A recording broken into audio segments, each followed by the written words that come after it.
African Development Bank paints a hopeful picture. According to the bank, against the backdrop of geopolitical tensions, the impact of climate change and extreme weather events on productivity, and of course pockets of instability and conflict on the continent, Africa's real GDP growth will rise by 3.7% in 2024. And then it'll consolidate even higher at 4.3% in 2025. According to the bank, this underscores Africa's resilience and, of course, the impact of policies implemented.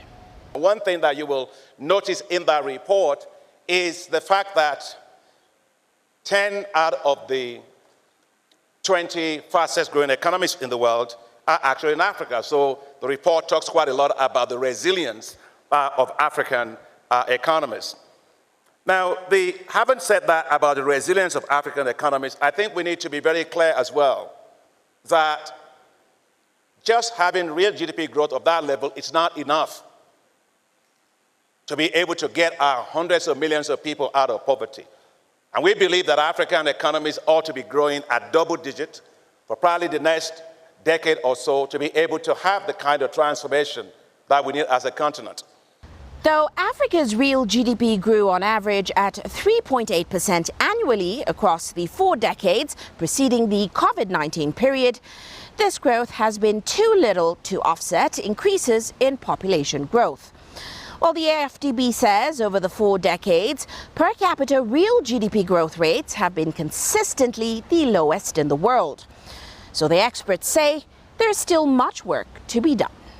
We have to fly with 2 wings. African countries need to do a lot in order to improve transparency, public financial management, domestic revenue mobilization, and efficiency in investment of the scarce resources we get.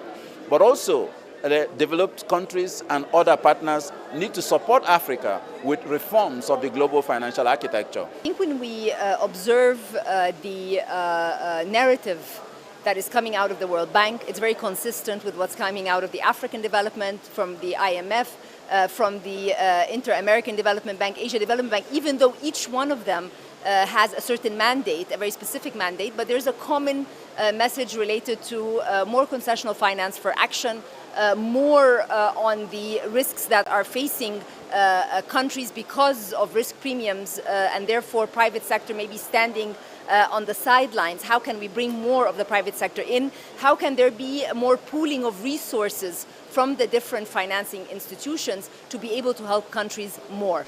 Now, the AfDB says the path forward is to fast-track Africa's structural transformation, prioritizing investments in key areas of the Sustainable Development Goals. But in order to plug that annual financing gap, Africa would need to mobilize about $400 billion. Ucheo Koronkwo, CGTN, Nairobi, Kenya.